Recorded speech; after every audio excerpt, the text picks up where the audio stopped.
Bismillahirrahmanirrahim.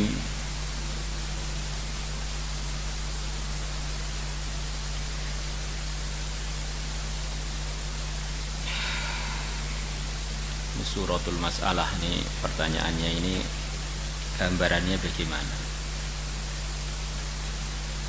Sebagaimana kita telah tahu bahwa air yang terkena najis tidak bisa digunakan untuk bersuci.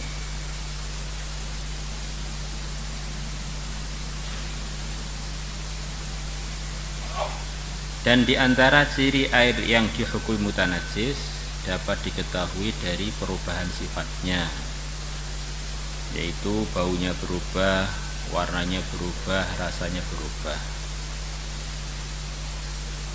Akan tetapi karena kemajuan zaman sekarang, air yang asalnya mutanajis bisa diproses sehingga hilang ketika sifat tersebut. Baunya hilang, warnanya jadi netral seperti air yang benar-benar murni lagi, rasanya pun seperti rasa air.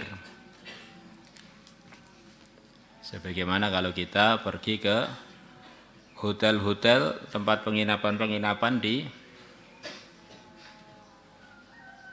kota-kota besar, apalagi yang bintang 5 itu rata-rata menggunakan alat itu. Di air-air yang keluar dari tempat mandi, dari kloset itu dimasukkan ke satu proses pemurnian air lagi. Jadi kadang-kadang orang itu perasaannya kalau di hotelnya hotel bintang 5 itu gaya. Padahal sebetulnya hotel bintang 5 itu diantara kebanyakan yang ada di dunia ini menggunakan air yang diputar terus untuk mandi. Jadi banyak air ampas tai dan ampas kencing. Dan itu biasanya hotelnya ada tulisannya, itu ada proses air begitu. Jadi airnya seperti jernih lagi, seperti mirip air minum ini. Dari air yang asalnya terkena najis.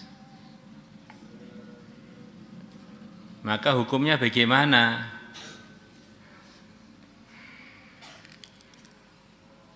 Air tersebut dihukumi suci dengan dua syarat. Volume airnya, jumlah airnya mencapai 2 kolah, kurang lebih 217 liter. Ini kaul yang paling hati-hati, 217 liter. Kalau kita buat wadah berbentuk kubus adalah 60 kali 60 kali 60 kubus. Maka volume air yang diisikan di wadah itu jumlahnya kurang lebih 217 liter. Nah sekarang di tempat-tempat yang telah ada proses tadi, airnya bisa sampai ke volume segitu itu apa tidak? Mestinya lebih-lebih, karena mereka biasanya punya penampungan air yang besar, kemudian baru didistribusikan ke kamar-kamar. Tapi itu perlu ditanya, jangan-jangan langsung dari tempat proses itu terus masuk ke pipa-pipa kecil yang jumlahnya itu enggak sampai 217 liter, ya akhirnya tetap masih dianggap mutanajis. Maka kalau nginep tuh enggak usah tempat yang gaya-gaya. di losmen atau di kampung itu jelas airnya itu air asli gitu, enggak air hasil ampas. Perubahan bau, warna dan rasa yang terhasilkan dari najis telah hilang.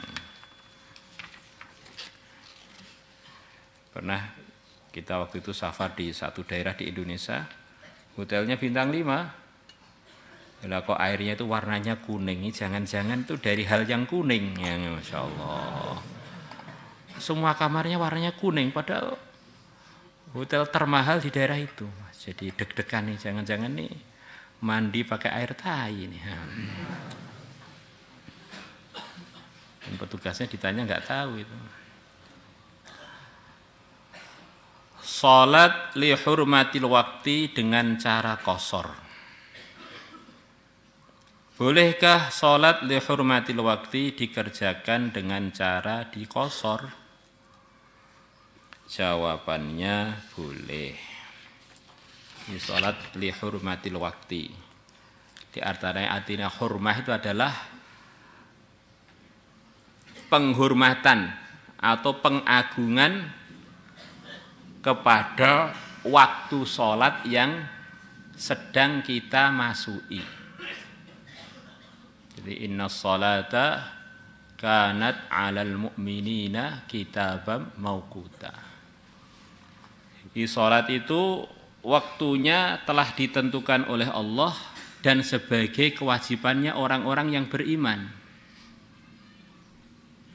Subuh ada batasan waktunya, waktu masuk maupun waktunya keluarnya.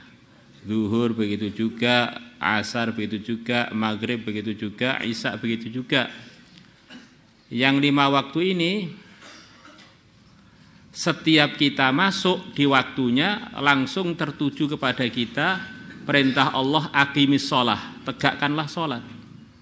Ditunaikanlah salat dengan syarat rukunnya, tidak keluar dari waktunya. Ini kewajiban setiap orang beriman ketika masuk waktu salat. Yang 5 waktu itu telah dikumpulkan isyaratnya dalam satu firman Allah, aqimis sholata lidulukis syams. Tegakkanlah olehmu salat karena tergelincirnya matahari. Selepas tergelincirnya matahari, kamu berkewajiban untuk menunaikan dan menegakkan salat. Maka lidulukis syamsi ini masuk zuhur dan asar. Ila ghasaqil lail, sampai tenggelamnya atau masuknya waktu malam. Ini masuk maghrib dan isya. Wa Qur'anal fajr, dan bacalah Quran waktu sholat ketika masuk waktu fajar shodiq. Ini maksudnya adalah sholat subuh. Inna Qur'anal fajri kana masyhuda, sesungguhnya membaca Quran atau sholat subuh adalah dihadiri oleh para malaikat. Karena diantara sebagian isinya sholat yang pasti adalah membaca Quran, maka wa Qur'an al-fajr maksudnya sholat subuh. Maka kalau kita safar, ada satu kondisi kita ini nggak mampu wudu atau nggak ada air, nggak ada tayamum, maka kita berkewajiban untuk menghormati perintah Allah yang tertuju kepada kita itu. Maka kita sebisanya sholat. Ketika di bis, ketika di pesawat umpamanya, airnya jelas nggak cukup kalau semuanya wudu di tempat itu, dan itu pun dimarahi, nggak boleh jadi becek semua, bisa membahayakan penumpang yang lain, katanya bagian pengumuman itu. Minimal jadi becek, dan airnya mesti nggak cukup. Satu pesawat WC-nya paling 6, penumpangnya 500-an. Maka selepas kita sampai ke tempat yang kita bisa menunaikan dengan sempurna, nanti sholat yang telah kita kerjakan lihurmatil waqt tadi, pendapat yang paling utama adalah kita ulang lagi. Ada juga yang mengatakan nggak perlu diulang, tapi hati-hati itu kan lebih baik. Nah, sholatnya itu gimana ngerjakannya? Dibolehkan qashar. dibolehkan jamak juga.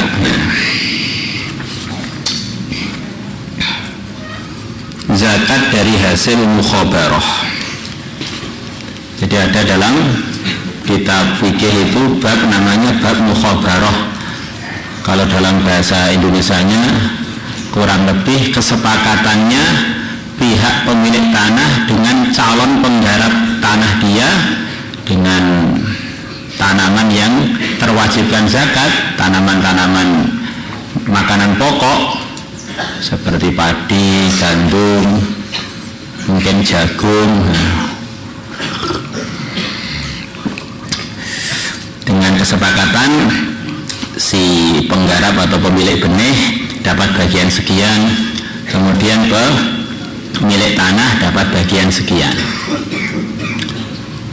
Sekarang pertanyaannya, ketika nanti panen dan panennya itu sampai ke nisabnya zakatnya tanaman yang merupakan makanan pokok, yang wajib zakat itu siapa? Kedua-duanya apa salah satunya? Maka jawabannya adalah yang berkewajiban membayar zakat adalah pemilik benih. Dihitung dari total penghasilan yang ada, dari situ dikeluarkan zakatnya, baru dibagi mereka berdua. Begitu? Benar ya? Ya, insyaallah. Kurang lebih begitu itu. Dan ini banyak berlaku di kampung-kampung, di pesawahan-pesawahan namanya maru sawah itu.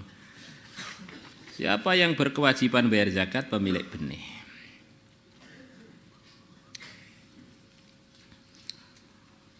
Wanita haid masuk musola atau langgar. Bukan masuk masjid, masuk musola atau langgar. Bolehkah wanita yang sedang haid masuk musola atau langgar untuk mendengarkan pengajian bahthul masail? Jawabannya ringkas saja, boleh.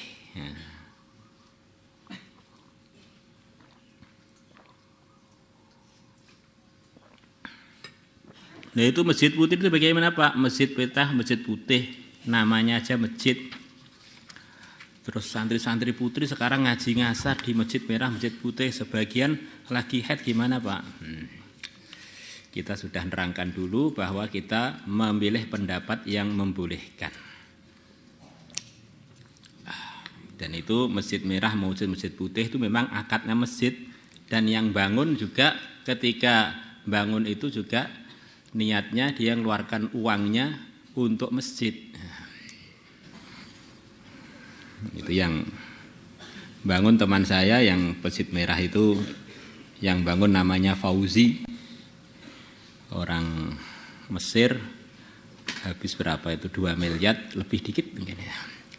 Kemudian yang satunya masjid putih teman saya juga dari, saya lupa Qatar apa Abu Dhabi ya, itu habis 600-an berapa, sederhana. Jadi memang akadnya itu masjid. Nah, itu yang santri-santri putri itu. Wallahu a'lam bissawab wa ilaihil ma'ab. Salatullah